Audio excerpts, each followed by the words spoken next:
My daughter asked me to go mountain climbing with her, said it was a chance for us to bond again, father and daughter against the world.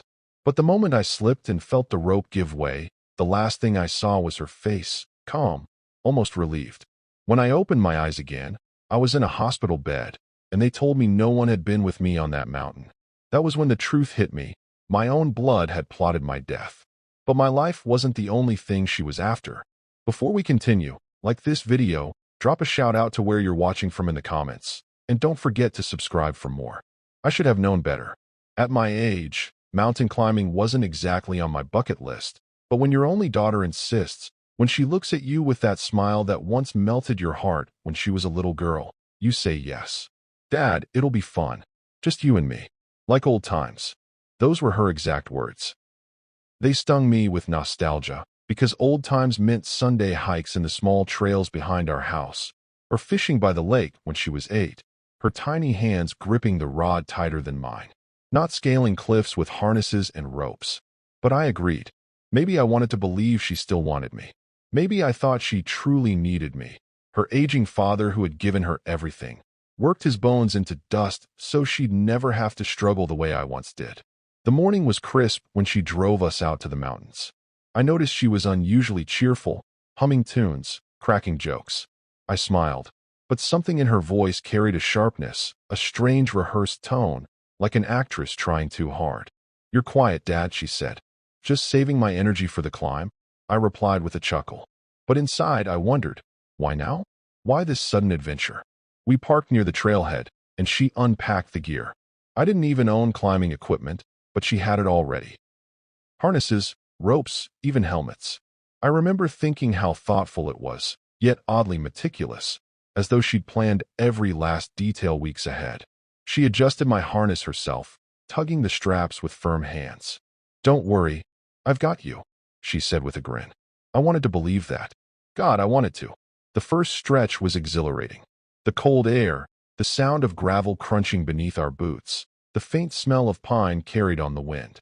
My heart was pounding not just from the climb, but from the joy of being near her, of imagining this could be a turning point for us. We reached a steep incline. She went ahead of me, nimble and fast, like she'd done this 100 times. I followed slowly, my legs heavy but determined. At one point she glanced back, eyes sharp, calculating. For a brief moment, a shiver ran down my spine, a strange feeling, like I was being measured, not loved. "Almost there, Dad," she called out. I reached for the rope she anchored. My fingers clung to the rock. And then, just as I shifted my weight, I felt it, a slack where there should have been tension. The rope slipped. My stomach dropped. My body pitched backward into empty space. Her face. God help me, I'll never forget her face. She didn't scream. She didn't reach for me. She just watched. For a second too long, her eyes locked with mine, not in panic, but in cold certainty. And then I fell. The world tilted beneath me as the rope gave way. My body swung back into nothingness, weightless for a moment before gravity claimed me. But what carved itself deepest into my soul wasn't the fall, it was her face. For the last instant before the rocks and sky blurred together, I saw her eyes. Not wide with fear, not frantic with love, but calm, steady, and almost relieved. Like someone crossing off a final item on a list. Then everything went blank. It wasn't unconsciousness in the way I'd expected. It was a haze, like slipping into water that swallows both sound and thought. And in that quiet, I saw flashes. My mother's hands, rough from scrubbing floors, pulling me up when I stumbled as a boy. My father's tired smile at the end of a long shift. My wife, on our wedding day, eyes glistening as if I'd hung the stars in the sky just for her. Our little girl's first steps, my daughter, wobbling toward me with chubby arms outstretched, her laughter filling the room like music. Then, silence. A warmth brushed against my eyelids. The smell of pine. The faint rustle of leaves. I blinked. Rays of the sun pierced through a canopy overhead, golden light spilling across my face. For a moment, I thought I had died, and this was some gentle afterlife. But then I coughed. My throat burned. My chest ached. The world was real. "Emily," my voice cracked. I whispered her name, desperate. "Emily, where are you?" A voice answered, but it wasn't hers. "Sir? Sir, don't move." It was a man's voice, urgent but kind. You're alive, thank God. You're so lucky. Hands gripped my shoulders, steadying me. Another voice, a woman's this time, added, we thought you were gone. Just hold still, you're safe now. Confusion surged through me. I forced the words out, ragged. My daughter. Where's my daughter? The man's brow furrowed. Daughter? No one was with you, sir. We found you alone, lying here on the rocks. You had a rope still attached to you, but there was no one else. The words slammed into me harder than the fall. No one else. I stared at him, my lips trembling, a hollow ringing filling my ears. She hadn't gone for help. She hadn't screamed my name. She hadn't waited. She had left me. No, worse. She had arranged this. Planned it. Every detail. The gear, the trip, the smile that didn't quite reach her eyes. And in that moment, as the sun broke through the trees and strangers lifted me to safety, the truth dawned on me with a clarity so sharp it felt like a blade carving my chest open.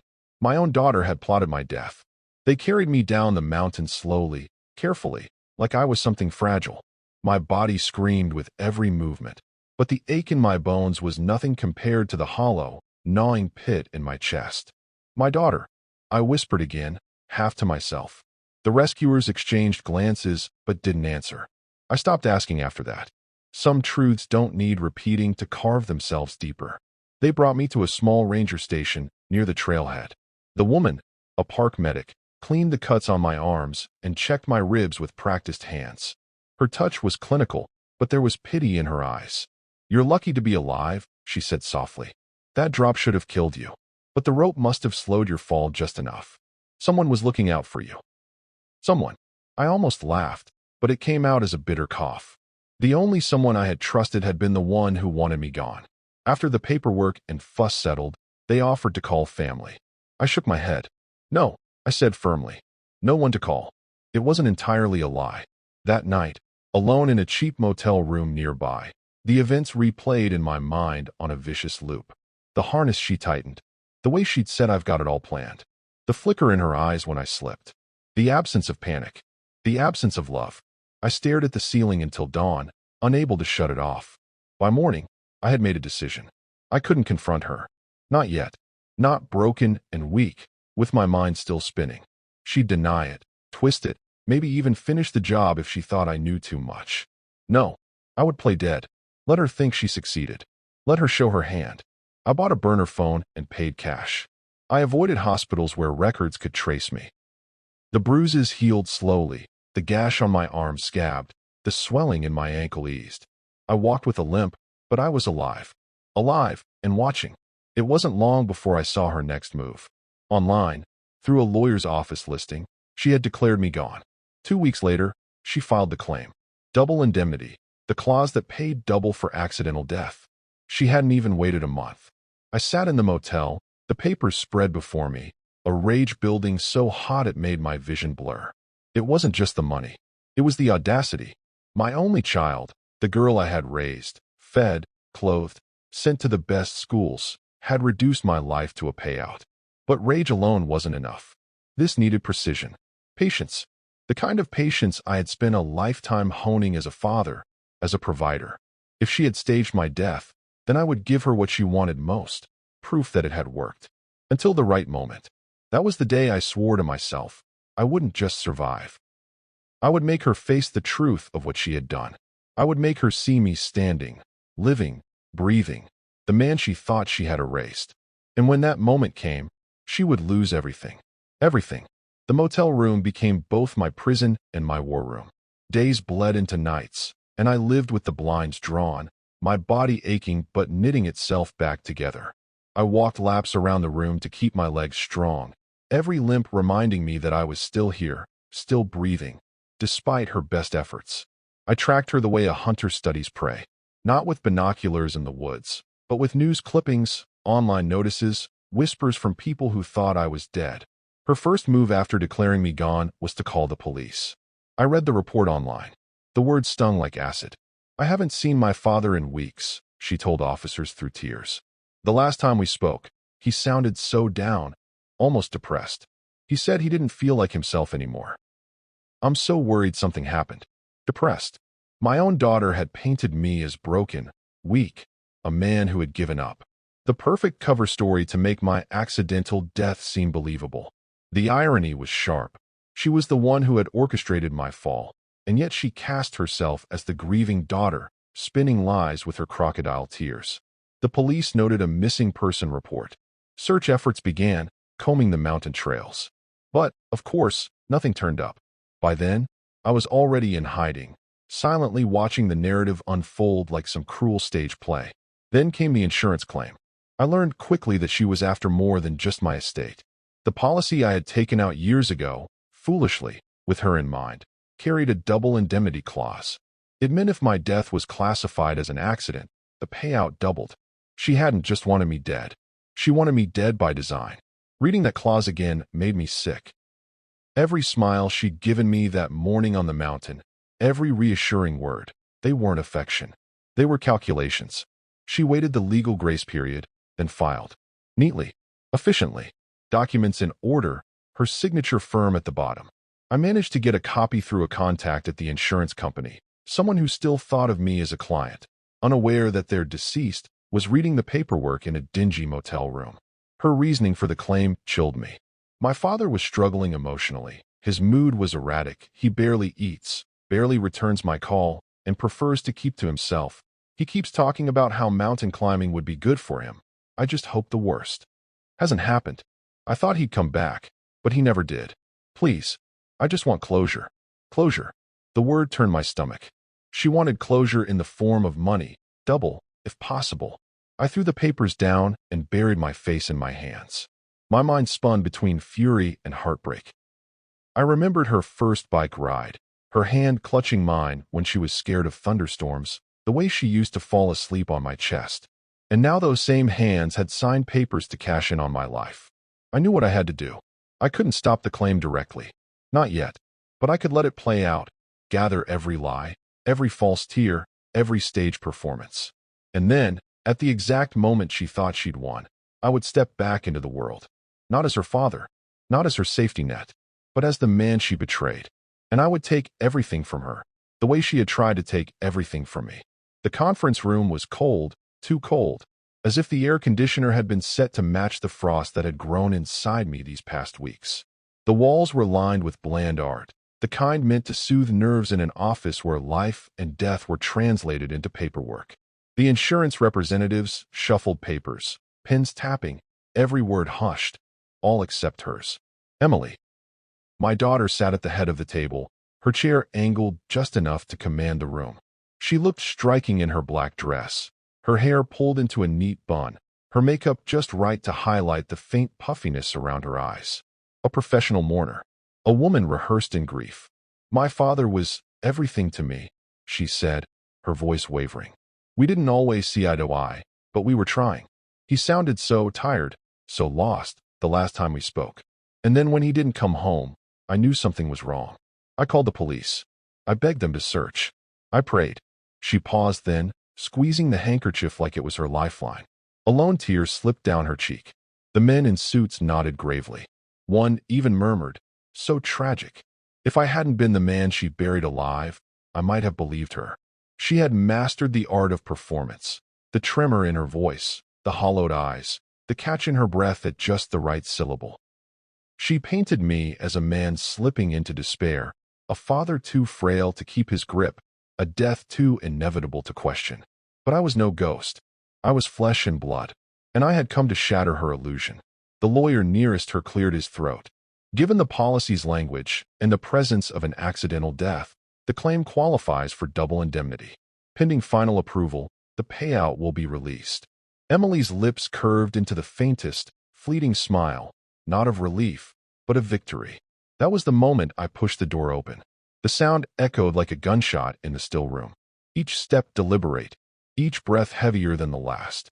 Heads turned, gasps rippling as the impossible unfolded before their eyes. And then her eyes found mine. She froze. The handkerchief slid from her hand to the table, forgotten. Her mouth opened, but no sound came out. "Hello, Emily," I said, my voice a graveyard of pain. "Did you miss me?" The silence was suffocating. You could hear the tick of the clock on the wall, the faint scratch of someone's pen dropping. Her lips quivered.